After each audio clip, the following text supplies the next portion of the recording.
لوگوں کے سامنے، کیونکہ اتنا یہ لمبا یہی ٹاپک چلا جائے گا. میں نے پوری کوشش کی ہے کہ جو امپورٹنٹ بات ہے خواب کے بارے میں وہ میں آپ کو بتا دوں، لیکن انشاءاللہ کہیں اور بھی بات آئے گی تو پھر میں آپ کو اور بھی اس کی انشاءاللہ ڈیٹیل بتا دوں گی. اب ایک اور حدیث میں ہے کہ سچا خواب، ابھی ہم نے دیکھا نا کہ سچا خواب جو ہے وہ اللہ سبحانہ تعالیٰ کی طرف سے ہے، اور اللہ سبحانہ تعالیٰ کی طرف سے مبشرات میں آتا ہے کہ خوشخبریاں انسان کو ملتی ہیں. تو حدیث میں کہ جو شخص سب سے زیادہ رات جاگنے والا، اب یہ آج کل کے بچے جو پوری راتیں جا کے گیمز کھیلتے ہیں وہ بات نہیں ہے، تہجد گزار، اللہ کی عبادت کرنے والا، اس کا خواب سب سے زیادہ سچا ہوتا ہے. دوسرا یہ کہا کہ اب ہوتا کیا ہے کہ ہم جیسے اپنے خواب کسی کو بتا دیتے ہیں تو اس کا کیا نقصان ہے. پھر جیسے میں نے پہلے کہا کہ جیسے ہی خواب آتے صبح اٹھتے سب سے پہلے ہر ایک کو دوست ملی اس کو بتا دیتے، بتا مجھے یہ خواب آیا تھا. تو وہ بتاؤ ذرا اس کا کیا مطلب ہو سکتا ہے. پھر جو الٹی پلٹی ہے اس کی وہ ہے نا تعبیر ہوتی ہے، ہر کوئی وہ بتا دیتا ہے. اور یہ اتنی غلط بات ہے کہ جو تعبیر آپ کو بتائے گا نا وہی ہو جائے گی، وہی ہو جائے گی. اس لیے میک شور کیا کریں اگر کوئی ایسا خواب آتا ہے، کیونکہ آج کل کوئی ملتا بھی ایسا نہیں ہے کہ جس کو آپ بتائیں گی تو وہ کوئی آپ کو صحیح تعبیر بتا سکے گا. یہ اس کے بارے میں بھی میں آگے آپ کو بتاتی ہوں. رسول اللہ صلی اللہ علیہ وسلم نے فرمایا کہ جب تم جب تک خواب بیان نہ کیا جائے اس وقت تک وہ پرندے کے پاؤں میں معلق رہتا ہے، اور جب وہ بیان کر دیا جائے تو اسی طرح واقع ہو جاتا ہے. یہ بات غور سے سن لیں. اگر آپ فار ایگزامپل میں ہوں، آپ بیٹھی ہوئی ہو تو آپ نے مجھے خواب سنایا کہ مجھے تجھے پتہ ہے یہ خواب ہے، اور میں نے اس کو ہائے یہ خواب ہے، اس کا تو بڑا برا مطلب ہے، یہ تو کچھ گڑبڑ ہونے والی ہے، تو گڑبڑ ہو جائے گی. اتنا یہ یہ مذاق نہیں ہے. قرآن میں اللہ سبحانہ تعالیٰ ہمیں بیان کر رہے ہیں، اور رسول اللہ صلی اللہ علیہ وسلم نے اس کے بارے میں بہت ڈیٹیل میں بتایا ہے. اور کہتے ہیں کہ خواب کس کو سنانا چاہیے، کہ کوئی صالح دوست ہے اس کو آپ سنا سکتے ہیں، یا باعمل عالم اس کو آپ سنا سکتے ہیں، کیونکہ یہ لوگ خواب کو حتی الامکان نیکی پر گمان کر کے اچھی تعبیر بتائیں گے. کیونکہ ان کے دل میں یہ ہوتا ہے نا، جیسے اگر کوئی آپ کو خواب سنائے، فار ایگزامپل آپ کا لو ون ہوگا، for example I am a mother, میرا بچہ مجھے کوئی ایسا خواب سنا تھا، مما آج مجھے یہ خواب آیا، تو میں کیا کہوں گی کہ نہیں بیٹا انشاءاللہ اللہ سبحانہ تعالیٰ خیر، اس کا مطلب اچھا ہے، اس میں یہ ہوگا. تو ایسے جو آپ کا خیر خواہ ہے نا، آپ کو پتہ ہے اس کو آپ خواب سنا سکتے ہیں. کیونکہ حدیث میں ہے کہ لوگوں کو خواب، اپنا خواب دوست یا عالم کے سوا کسی کو نہ کہو. اب امام سیرین جو ہے نا، ان کی کتاب ہے کتاب الرؤیا، میرے پاس بھی ہے. میں ایک زمانے میں مجھے بھی بڑا شوق ہوتا تھا کہ جیسے ہوتا نا یہ خواب ہے تو اس کا کیا مطلب ہو سکتا ہے، ہمیں کیسے پتا چلے کہ اس میں کیا لکھا ہوا ہے، مطلب اللہ سبحانہ تعالیٰ کی طرف سے اشارہ ہے یا کیا ہے. تو امام سیرین جو تھے، یہ جو رسول اللہ صلی اللہ علیہ وسلم کے غلام تھے، انس بن مالک، ان کی آزاد کردہ غلام تھے. اور ان کی والدہ جو تھی وہ حضرت ابوبکر صدیق کی لونڈی تھی. ان کی کنیت بھی ابوبکر تھی. ایک بتانے کا کیا مطلب ہے کہ آپ دیکھیں کہ وہ کس پائے کے لوگ ہوتے تھے جو خوابوں کی تعبیر بتاتے تھے. ہم ہر ایک سے پوچھنے بیٹھ جاتے ہیں نا، تو کہتے ہیں کہ اللہ سبحانہ تعالیٰ نے، حالانکہ چھوٹی عمر میں یہ غلامی کی ان کی عمر تھی، لیکن اللہ نے جو علم کا دریا بہایا ہوا تھا ان پہ، اتنے بڑے فقیہ اور عالم تھے کہ جو کہتے ہیں کہ وہ ایسے تھے کہ جیسے آسمان دنیا پہ چمکتا ہوا ستارہ تھے. تو ان کے بارے میں ان کے زہد و تقوی کا یہ عالم تھا کہ ایک دفعہ انہوں نے بزنس کرنے کے لیے 40,000 درہم کا غلہ خریدا. جیسے جب خریدا تو ان کو پتہ لگا کہیں سے کہ یہ غلہ جو انہوں نے خریدا نا، اس کی کاشت ٹھیک نہیں ہوئی ہے. اس شک کی بنا پہ انہوں نے وہ سارا غلہ بیچنے بجائے کہ وہ بیچتے، بزنس مین تھے، انہوں نے وہ سارا غریبوں میں تقسیم کر دیا. اب کر دیا تو جو پیسے انہوں نے جن سے غلہ خریدا تھا، لیا تھا، ان کو انہوں نے پیسے دینے تھے. اب وہ کسی عورت سے انہوں نے بائی کیا تھا، اور اب ان کے پاس اتنے پیسے نہیں تھے کہ وہ سارے کے سارے پیسے اس کو واپس کرتے. تو اس عورت نے ان کے خلاف مقدمہ کیا تو ان کو جیل کی سزا ہوئی تھی. تو یہ جب تک ان کے سارے جو پیسے پورے نہیں ہوئے، انہوں نے وہ جیل کا ٹائم گزارا تھا. اتنا زہد، اتنا تقوی ان لوگوں میں ہوتا تھا. حقائق میں آتا ہے کہ ایک دفعہ کہتے ہیں امام سیرین جو تھے نا، وہ بیٹھے ہوئے تھے، ان کے شاگرد بھی ان کے ساتھ بیٹھے ہوئے تھے. تو ایک آدمی آیا، آ کے اس نے کہا کہ میں نے خواب میں دیکھا ہے کہ کوئی اذان، جیسے میں اذان دے رہا ہوں، تو انہوں نے اس کو دیکھا، اس سے بات کی، اور اس کے بعد کہا کہ تم حج پہ جاؤ گے، مبارک ہو۔ تو آدمی بڑا خوش ہوا، اچھا وہ آدمی چلا گیا۔ اب کہتے ہیں کہ اسٹوڈنٹ بیٹھے ہوئے تھے نا، کیونکہ تو کچھ دیر کے بعد ایک اور آدمی آیا، تو اس نے بھی سیم ہی طرح کی خواب سنائی کہ میں نے خواب میں دیکھا ہے کہ میں اذان، نماز کی اذان دے رہا ہوں۔ تو انہوں نے کہا کہ اس کو دیکھا، اس سے بات کی، جانا تھوڑا اس کو نا، تو اس کو کہنے لگے کہ تم پر چوری کا الزام لگے گا۔ اب وہ تو چلا گیا، پریشان ہو گیا، انہوں نے کہا کہ دعا کرو یہ وہ۔ تو جب وہ چلا گیا تو اسٹوڈنٹ نے پوچھا کہ دو لوگ آئے آپ کے پاس اور دونوں نے ایک ہی طرح کا آپ کو خواب سنایا، تو ایک کو آپ نے یہ کہہ دیا، ایک کو آپ نے یہ کہہ دیا۔ تو انہوں نے، امام سیری نے کہا کہ خواب جس انسان کو آتا ہے نا، اس کا کریکٹر، اس کا لین دین، اس کی ایک اپنی عادت، ایک عمل کرنے کا کہ وہ کیسا ہے، یہ بھی دیکھا جاتا ہے۔ اور پہلے آدمی کو جب انہوں نے یہ کہا تو انہوں نے کہا کہ سورۃ حج کی وہ آیا ہے، کیونکہ دیکھیں خوابوں کی تعبیر بھی اصل وہ کہاں سے لیتے، قرآن اور سنت سے۔ اور انہوں نے کون سی اس سے لی کہ یہ خواب کی تعبیر انہوں نے سورۃ حج کی وہ سائے سے لی کہ اے پیغمبر لوگوں کو حج کا اعلان کر دو، تو اعلان، اذان اعلان ہے نا، تو اس سے انہوں نے اس کی تعبیر لی کہ یہ حج پہ جائے گا۔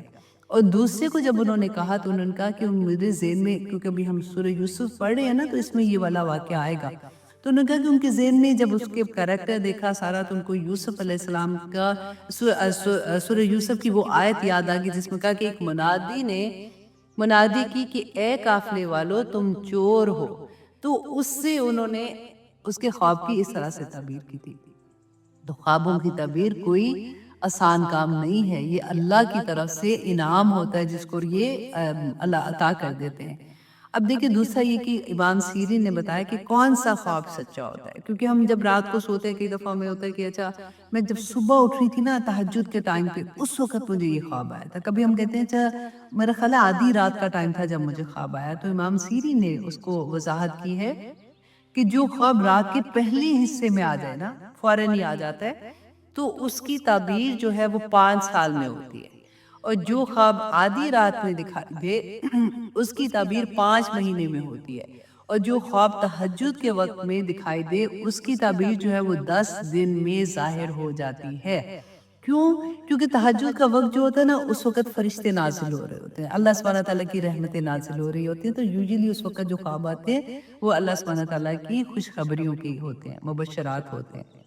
اب ایک اور بات تھی کہ کن کو خواب نہیں سنانا چاہیے، تو امام جعفر صادق رحمہ اللہ علیہ کہتے ہیں کہ جو بے دین ہے، جو شریعت پہ عمل کرنے والا نہیں ہے، آپ کو پتہ ہے، آپ دیکھ کے بھی آپ کو پتہ چل جاتا ہے کہ یہ عمل اس کا ٹھیک نہیں ہے، وہ اس کو خواب نہیں سنانا چاہیے۔ اس کو کہاں پتا ہوگا کہ خواب کی تعبیر کیا ہے۔ دوسرا یہ کہ اگر آپ کو تھوڑا سا بھی شک ہے نا کہ یہ مجھ سے حسد کرتا ہے یا میرا دشمن ہے یا میں اس کے میرے ٹرم اچھے نہیں ہیں، کبھی اس کو بھی خواب نہیں سنائیں، کیونکہ اگر اس نے منہ سے کچھ بول دیا تو ہو جائے گا۔ بس میرا کہنے کا یہ مطلب ہے، آپ کو پوری جو چیز میں نے بتائی ہے اس کا اصل یہی ہے کہ اگر آپ کو خواب آتا ہے do not tell any one, سوائے اس کے کہ آپ اپنے لو ون کو، جو آپ کو پتا ہے کہ آپ کے لو ون ہے، ان کو آپ سنا سکتے ہو، وہ بھی اچھا خواب۔ برا خواب نہ سنائیں، کچھ کہنے کی ضرورت نہیں ہے، پی جائے اس کو، کیونکہ رسول اللہ نے بتا دیا نا کہ وہ خواب جو ہے وہ معلق رہتا ہے، تب تک وہ ہوگا ہی نہیں انشاءاللہ۔ اور اگر جیسے آپ ڈر جائیں خواب میں تو آپ نے اپنے لیفٹ سائڈ پہ 3 دفعہ تھو کرنا ہے، اعوذ باللہ پڑھنی ہے، اللہ سے پناہ مانگنی ہے، دوسری سائڈ کروٹ لے کے اپنے سو جانا ہے، اور پھر صبح اٹھ کے آپ صدقہ دے دیں، 2 نفل پڑھ لیں، انشاءاللہ کچھ بھی نہیں ہوگا، ٹھیک ہے؟ اور اگر ہونا بھی ہوتا ہے تو وہ رک جاتا ہے۔ تو یہ تھی خوابوں کے بارے میں تھوڑی سی information, I hope inshallah that will help۔ تو اب یہاں پہ وہ اپنے بیٹے سے کہتے ہیں کہ اللہ سبحانہ تعالیٰ تجھے چن لے گا اور تجھے سکھائے گا خوابوں کی تعبیر، وَيُتِمَّ نِعْمَتَهُ، اور تجھ پر پوری کرے گا اپنی نعمت۔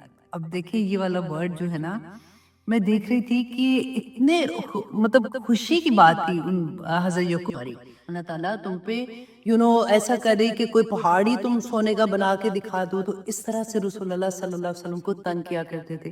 تو اللہ سبحانہ تعالیٰ نے یہاں پہ نمبر 1 یہ کہ عذاب کا فیصلہ ہو چکا ہے. اب یہ اس وقت تو ہو چکا، تو تھوڑی دیر کے بعد، کیونکہ نمبر 2 یہ تھا کہ اللہ سبحانہ تعالیٰ نے فیصلہ کر لیا تھا کہ اب مسلمان جو ہے وہ یہاں سے مکہ سے ہجرت کریں گے مدینہ کی طرف، کیونکہ عذاب اس لیے نہیں آیا. یہ ہم پہلے پڑھ چکے کہ اللہ سبحانہ تعالیٰ نے فرمایا تھا کیونکہ تمہارے اندر نبی صلی اللہ علیہ وسلم موجود ہیں، اور اگر وہ موجود ہے تو وہاں پہ عذاب نہیں آ سکتا. حضرت علی کی وہ حدیث بھی آپ کو وہ قول یاد ہوگا نا کہ انہوں نے کہا تھا کہ لوگوں اب استغفار کو پکڑ لو، کیونکہ 2 ہی چیزیں، ایک تو نبی بیچ میں ہو تو نہیں عذاب آتا، اور دوسرا اگر استغفار کو تم پکڑ لو. تو یہاں پہ بھی اللہ سبحانہ تعالیٰ نے سیکنڈ یہ کہا کہ ان کے لیے حکم ہو چکا کہ اب یہ بہت جلد جو ہے یہ وہاں سے ہجرت کرنے والے ہیں. اور تیسری بات یہ تھی کہ عذاب کیا آیا تھا فوراً بعد ہی. دیکھیں جیسے یہ مدینہ میں گئے ہیں مسلمان، تو پہلی جنگ، کیونکہ مکہ میں تو کوئی جنگ نہیں ہوئی تھی. اب سوچیے 13 سال، لوگ کہتے ہیں نا کہ مسلمان جو تھے انہوں نے تو اتنی جنگیں کی، اتنا خون خرابہ کیا، یہ 13 سال تک مسلمان عذاب ان کے ساتھ جو کفار کے ظلم تھے نا، وہ کفار کے ظلم سہتے سہتے اتنے بری طرح سے کہ لیکن ان کو اجازت نہیں تھی کہ یہ اپنا ہاتھ اٹھائے. کفو ایدیہم، ان کو یہ حکم تھا کوئی ایک جنگ، کوئی ایک لڑائی آپ کے سامنے نہیں ہوگی. ہاں یہ ہوگا کہ کفار جو تھے مشرکین مکہ نے ظلم کیا، لیکن انہوں نے آگے سے جواب نہیں دیا. رائٹ؟ تو اللہ سبحانہ تعالیٰ اب کیونکہ جب یہ مدینہ میں گئے ایک آزاد ریاست بن گئی، تو اب جنگوں کا سلسلہ شروع ہونا تھا.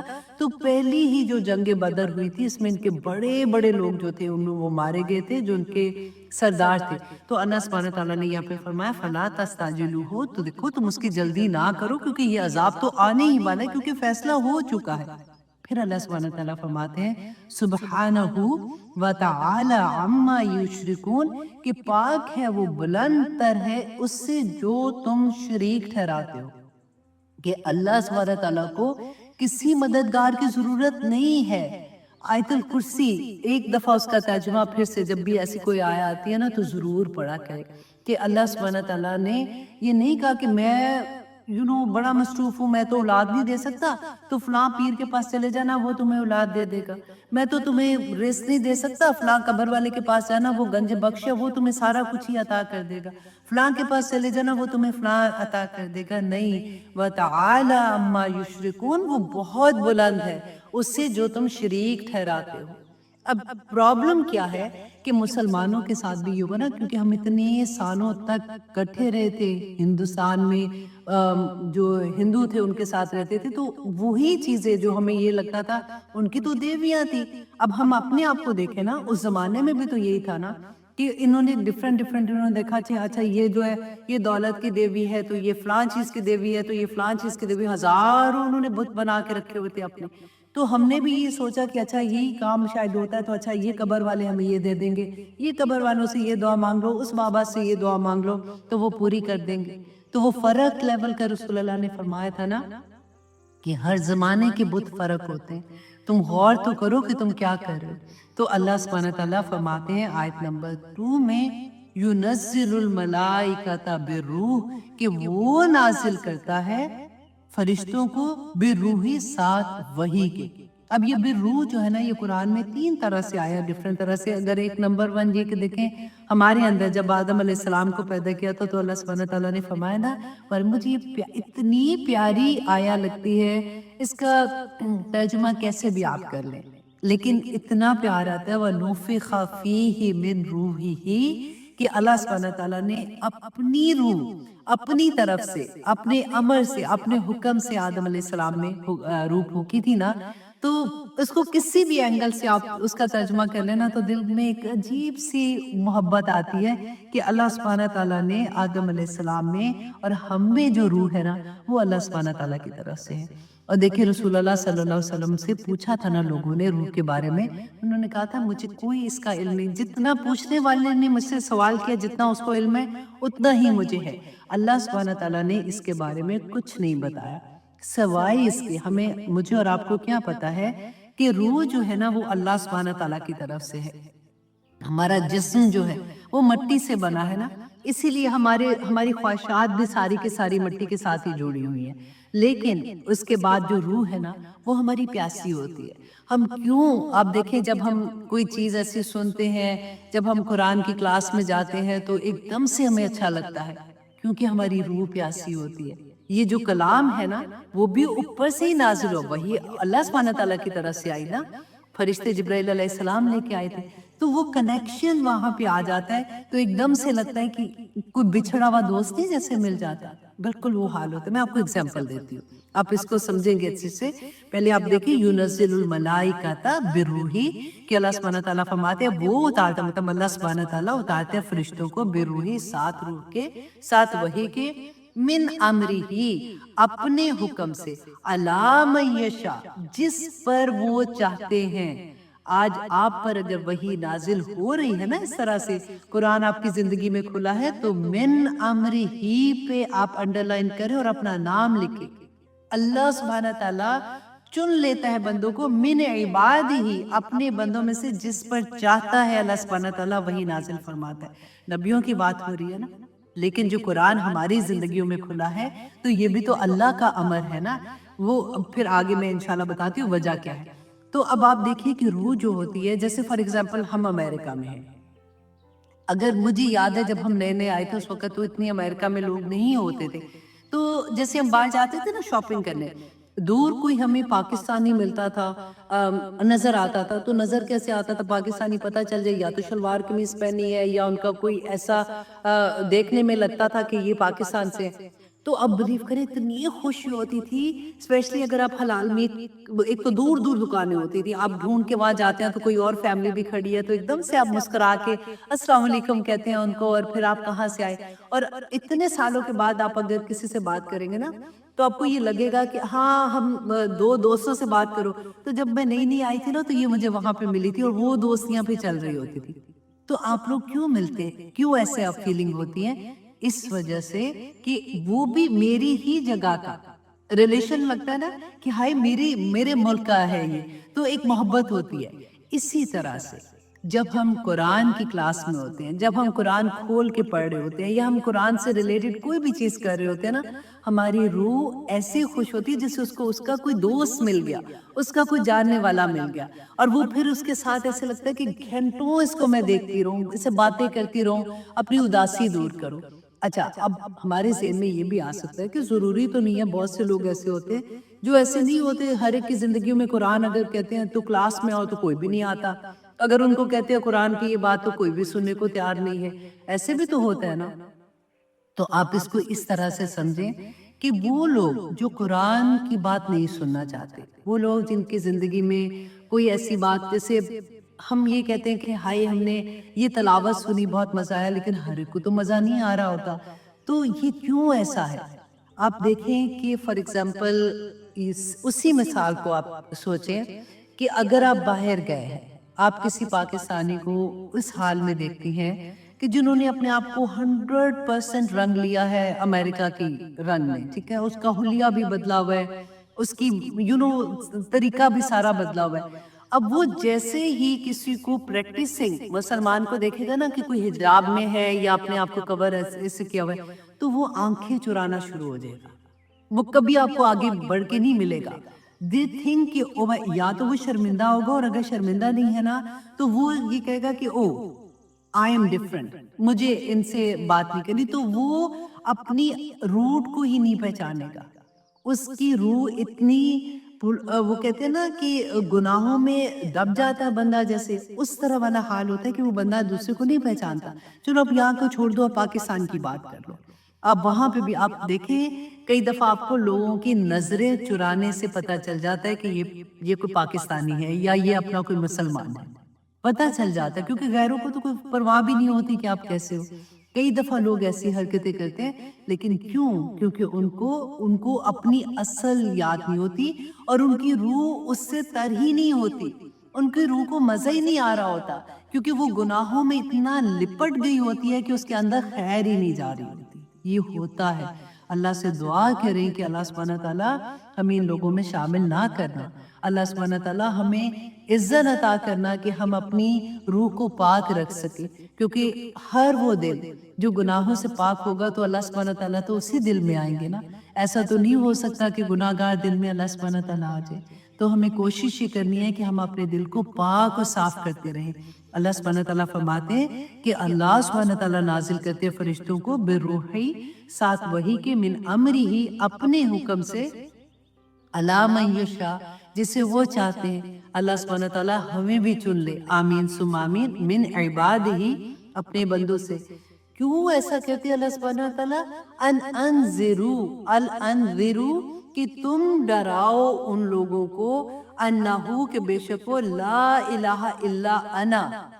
آپ یہ بھی دیکھیں کہ ہم ہمیشہ پڑھتے ہیں نا لا الہ الا اللہ، کہ نہیں ہے کوئی معبود سوائے اللہ کے۔ یہاں پہ اللہ سبحانہ تعالیٰ نے کہا نہیں ہے کوئی، لا الہ الا انا، کہ کوئی معبود نہیں ہے سوائے میرے، فتقونی، تو پس مجھے سے ڈرو۔ پیغام کیا دینا ہے لوگوں کو؟ اللہ سبحانہ تعالیٰ سے ڈرانا۔ ڈرانا کیا ہوتا ہے؟ اللہ سے تو ڈرانے کی کوئی بات ہے ہی نہیں۔ اللہ سبحانہ تعالیٰ تو اتنی پیار کرنے والے ہیں، اتنی محبت کرنے والے ہیں۔ تو اگر آپ اس کے آگے یہ لکھتے فتقونی، تو پس مجھے سے ڈرو، لیکن اگر یہ جو آپ انذار کا لفظ ہے نا، انذار کہتے ہیں آگاہ کر دو، لوگوں کو بتا دو۔ دیکھیں جو انذار کہتے ہیں نا، جیسے فار ایگزامپل ہمارے ملک میں فار ایگزامپل ابھی اللہ نہ کرے پتہ ہے کہ ہریکین آنا ہے، تو پہلے سے ٹی وی میں آنا شروع ہو جائے کہ ہریکین بہت تیزی سے آ رہا ہے، تو آپ اپنے آپ کو سیو کر لو، اس علاقے سے باہر آ جاؤ، یا سیلاب آ رہا ہے اس ایریا میں، اس کو خالی کر دو۔ تو آپ کیا ان کو برا سمجھیں گے؟ وہ تو آپ کی بھلائی کے لیے کہہ رہے ہیں نا۔ تو یہی انذار ہوتا ہے کہ لوگوں کو بتا دو کہ جو کچھ یہ دنیا میں کر رہے ہیں یہ کچھ بھی نہیں ہے، لوگوں کا اصل گھر آخرت میں ہے، جنت میں ہے۔ اور یہ جو راستہ ہے نا ہدایت کا، یہ اللہ سبحانہ تعالیٰ بتاتے ہیں کہ ہر نبی کو اللہ سبحانہ تعالیٰ نے، اور رسول اللہ صلی اللہ علیہ وسلم تو لاسٹ پروفٹ تھے، اور اس کے بعد جو بھی داعی دین ہے اس کا یہی کام ہے، اور ہر مسلمان داعی دین ہے، ہر مسلمان، ہر مرد، ہر عورت، ہر بچہ داعی دین ہے۔ اللہ سبحانہ تعالیٰ نے فرمایا کہ ہر آنے والا، ہر اپنے بعد آنے والے کو یہ پیغام دے کے جائے کہ ہدایت کا راستہ کون سا ہے، کیونکہ اللہ سبحانہ تعالیٰ نے یہ وحی، یہ قرآن پاک ہم سب کے ہاتھ میں دے دیا، اور یہ بہت آسان ہے۔ کیونکہ ہمیں اکثر یہ کہا جاتا ہے کہ قرآن کو سمجھنے کے لیے آپ کو تو کسی کی ضرورت ہے، آپ خود سمجھیں گے بھٹک جائیں گے۔ واللہ قرآن پاک بہت آسان ہے۔ ہاں وہ جو قانون ہے نا، جیسے فار ایگزامپل وراثت کے قانون ہے، کیونکہ ہر گھر کا طریقہ فرق ہوتا ہے، کسی کے گھر میں 4 بچے تو کسی کے گھر میں 2، تو کسی کے گھر میں لڑکا تو کسی گھر میں لڑکیاں، کئی ماں باپ ہیں، کہیں چچا چچی ہیں، کہیں نہیں، تو ہر ایک کی دفعہ پہ رولنگ فرق ہوگی۔ تو اس کے لیے جنہوں نے خاص طور پہ وہ چیزوں کو پڑھا ہوا ہے، جانا ہوا ہے، اپنی زندگی کا وہ وقت لگایا ہوا ہے، تو اہل علم سے جا کے پوچھ لو، رائٹ۔ لیکن آپ کی زندگی میں عمل کرنے والی جو چیزیں ہیں نا، جنت کے جو راستے ہیں، وہ بینہ ہیں۔ وہ کوئی ایسی آیا نہیں ہے جس میں آپ یہ کہیں کہ مجھے تو یہ سمجھ ہی نہیں آئی، اللہ نے کہا ہے کہ جھوٹ نہ بولو، تو یہ کس قسم کا جھوٹ ہے جو ہم بول سکتے ہیں، اور کس قسم کے جھوٹ کی اجازت ہے، کس کی نہیں ہے۔ اللہ نے کہا ہے کہ اچھا سود نہ لو، اچھا کون سی قسم کا لے سکتے ہیں، کون سے نہیں لے سکتے۔ اللہ سبحانہ تعالیٰ نے کہا چگلی لگانی نہیں بری بات ہے، تو اچھا کون سی چگلی لگا سکتے ہیں، کون سی نہیں لگا سکتے، ایسا تو کچھ نہیں ہے نا، سب بینہ ہے۔ جو عمل کی چیزیں ہیں، جو جنت کے راستے ہیں، وہ بینہ ہے، آسان ہے۔ اللہ سبحانہ تعالیٰ نے قرآن پاک میں فرمایا وَلَقَدْ يَسَّرْنَا الْقُرْآنَ لِلذِّكْرِ هَلْ مِن مُدَّكِرٍ، کہ میں نے تمہارے لیے قرآن کو آسان بنایا ہے، کوئی سیکھنے والا؟ اور ہمیں بار بار ایک ہی چیز بتائی جاتی ہے، بہت مشکل ہے، بہت مشکل ہے۔ کہاں مشکل ہے؟ اللہ سبحانہ تعالیٰ نے ایک خط، فار ایگزامپل میں اکثر یہ بات کہتی ہوں کہ میری امی ہے، وہ پاکستان میں ہے، فار ایگزامپل میں ادھر ہوں، میری امی کو بہت امپورٹنٹ خط مجھے لکھ رہی ہیں اور مجھے بتا رہی ہیں کہ یہ چیزوں کا خیال رکھنا اور یہ چیزوں کا نہیں، تو میری امی سوچیں گی کہ اچھا میں کوئی ایسی لینگویج میں لکھوں یا اس طرح سے لکھوں کہ اس کو سمجھ نہ آئے۔ ایسا تو نہیں ہو سکتا نا۔ تو یہ کہاں بھٹکتے ہیں ہم لوگ۔ میرے رب نے میرے لیے یہ کتاب بھیجی ہے عمل کرنے کے لیے، اور اس کو کہہ بھی دیا کہ میں نے اتنا آسان بنایا، پھر ہمیں شیطان بکاتا بڑا مشکل ہے۔ اب رمضان آ رہا ہے نا، ابھی اب 10 قرآن بھی پڑھ کے چھوڑ لے کچھ نہیں ہونا. آف کورس اس کا سائیڈ افیکٹ ہے, آپ کو ایک ایک لفظ پہ نیکی ملے گی, لیکن اگر آپ کو پتہ ہی نہیں ہے کہ قرآن میں کیا لکھا ہوا ہے تو آپ مجھے بتائیں کہ کیا فائدہ اس قرآن کو پڑھنے کا. اسی وجہ سے تو آج دیکھیں ہمارے ارد گرد میں کیا حال ہوتا ہے, کیونکہ عمل نہیں ہوتا نا. لیکن الحمدللہ ثم الحمدللہ, اللہ سبحانہ تعالیٰ آپ لوگوں کا بیٹھنا اور میرا پڑھانا بھی قبول و منظور کرے, اور آپ لوگوں کو بھی جو لوگ شیئر کرتے ہیں دوسرے لوگوں تک اللہ کا پیغام پہنچانے کی کوشش کریں, اللہ سبحانہ تعالیٰ ان کے بھی قبول و منظور کرے, آمین. اور آپ لوگ جو امتحان دیتے ہیں وہ بھی اللہ سبحانہ تعالیٰ قبول کرے, کیونکہ آپ اتنی محنت سے کلاس سنتے ہیں اس کے بعد آپ امتحان دیتے ہیں تو بہت اچھا لگتا ہے آنیسٹلی. اب آگے دیکھیے آیت نمبر 3 میں اللہ سبحانہ تعالیٰ فرماتے ہیں خلق السماوات والارض, کیا لوگو یہ اللہ سبحانہ تعالیٰ نے کیوں کیا ایسا, کہ اللہ سبحانہ تعالیٰ نے کیا تمہیں دنیا میں بھیج کے پھر اللہ سبحانہ تعالیٰ کیا بھول گئے ہیں کہ اچھا میں تو بڑا مصروف ہوں, تم ان لوگوں کے پاس جا کے اپنے کام کرا لینا, یہ دعا قبول کر لیں گے, تمہیں کوئی مشکل آئے گی تو فلاں کے پاس جانا, تو میں تو بڑا مصروف ہوں مجھے نہ چھیڑنا. ایسا تو کچھ نہیں ہے نا.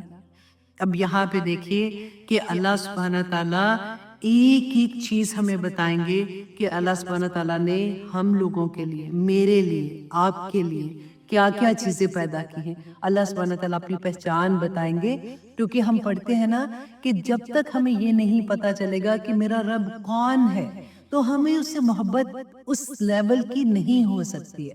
ہم کہتے ہیں کہ ہمیں اللہ سے محبت ہے, لیکن جب ہم دل میں دیکھتے ہیں تو ہم کہتے ہیں کہ ابھی تو ہماری وہ پہچان کیونکہ ویسے نہیں ہوتی ہے نا, تو محبت کا وہ لیول کہ ہمارے آنسو نکلتے ہیں کہ ہم اللہ سبحانہ تعالیٰ کی خشیت سے بھی رونا شروع ہو جائے, ہمیں اللہ سبحانہ تعالیٰ سے اس طرح سے محبت ہو جائے. تو مجھے امید ہے کہ انشاءاللہ یہ سورت کے ختم ہونے تک ہمارا وہ لیول اللہ سبحانہ تعالیٰ لے آئیں گے.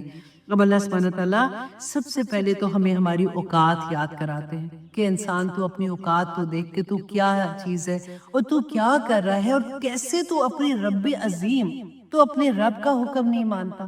خلق السماوات والارض, کہ اللہ نے پیدا کیا آسمانوں اور زمینوں کو بالحق, حق کے ساتھ, وَتَعَالَى عَمَّا يُشْرِكُونَ, اب وہ بلند ہے ان چیزوں سے جس کے جو تم شریک ٹھہراتے ہو. دیکھو یہ سیکنڈ ٹائم آیا ہے, شروع میں پہلی آیا میں بھی ہم نے پڑھا تھا نا کہ وَتَعَالَى عَمَّا يُشْرِكُونَ. اب دوبارہ سے اللہ سبحانہ تعالیٰ یہ فرماتے ہیں کہ اللہ سبحانہ تعالیٰ نے ہر چیز کو مقصد سے پیدا کیا ہے. اب شروع دیکھیں اللہ سبحانہ تعالیٰ یہاں سے کہہ رہے ہیں کہ ہر چیز کا مقصد ہے, ہر مخلوق کا مقصد ہے. انسان تو اپنا مقصد کیوں بھول رہا ہے. اور آگے اللہ سبحانہ تعالیٰ فرماتے ہیں خلق الانسان, کہ پیدا کیا اللہ سبحانہ تعالیٰ نے انسان کو من نطفۃ, ایک نطفے سے. وہ ایسا نطفہ انسان جس کو جو ہاتھ کو بھی لگ جائے تو 10 دفعہ ہاتھ دھوئے اس کو صاف کرنے کے لیے. تو اپنے آپ کو ہم نے پڑھا نا کہ مٹی گارا اور بدبودار مٹی سے تجھے پیدا کیا. فَإِذَا ہوا خصیم و مبین, تو وہ جب وہ بڑا ہوا, چلنا پھرنا شروع ہوا, سوچنا شروع ہوا, بات کرنا شروع ہوا, تو وہ جھگڑالو ہو گیا. خصیم مبین, کھلا سخت جھگڑالو ہو گیا, اللہ کے آگے بولنا شروع ہو گیا. اب دیکھیے اللہ کے حکم نہ ماننے کے لیے وہ کہتے ہیں نا کہ ضد میں آ گیا کہ نہیں میرے سے نہیں نماز پڑھی جاتی, مجھ سے نہیں وضو ہوتا, میرے لیے بڑا مشکل ہے, یہ والا کام تو میرے سے نہیں ہوتا. اب دیکھو نا بچوں کا بھی تو خیال رکھنا ہے نا, بچے بھی تو ماشاءاللہ مطلب اب جوان ہو گئے, کیا کروں, اب خامن کو بھی تو دیکھنا ہے نا, اب گھر بھی تو اپنا دیکھنا ہے, میں کیا کروں. کتنی چیزوں میں بہانے پہ بہانے پہ بہانے بناتے ہیں. اللہ سبحانہ تعالیٰ فرماتے ہیں کہ تو اپنی اوقات تو دیکھ انسان, کہ تجھے میں نے کیسے پیدا کیا تھا, اور پھر تو اللہ سے لڑنا شروع ہو گیا. اور اللہ وہ ہے, اللہ وہ ہے, رب تیرا وہ ہے. والانعام, کہ جس نے پیدا کیا کس کو, چوپاؤں کو. چوپائے کون سے ہیں, جیسے اونٹ ہے, گائے ہیں, بکری ہے, وہ ساری چیزیں. اب دیکھیں ایک لسٹ اللہ سبحانہ تعالیٰ ہمیں دیں گے. والانعام خلقہا, تو اس کو پیدا کیا اللہ سبحانہ تعالیٰ نے. کیوں پیدا کیا, مجھے تو پیدا کیا, آپ کو پیدا کیا, انسانوں کو, جنوں کو, ہمیں یہ پتا ہے کہ یہ ساری کائنات پیدا کیا. تو اللہ سبحانہ تعالیٰ فرماتے ہیں لکم. اب جہاں پہ لکم آئے گا نا اس کے نیچے اپنے نام لکھتے ہیں, میں, میرا, ایسے لکھتے ہیں, یا لکم تمہارے لیے, میرے لیے. میرے لیے لکھیں گے نا تو آپ ان آیتوں کو بہت انجوائے کریں گے. اللہ سبحانہ تعالیٰ فرماتے ہیں کہ میں نے پیدا کیے چھپائے اونٹ ہے، گائے ہے، بکری ہے، یہ ساری چیزیں کیوں پیدا کی؟ لاکھوں تمہارے لیے، کہ میرے لیے اللہ سبحانہ تعالیٰ نے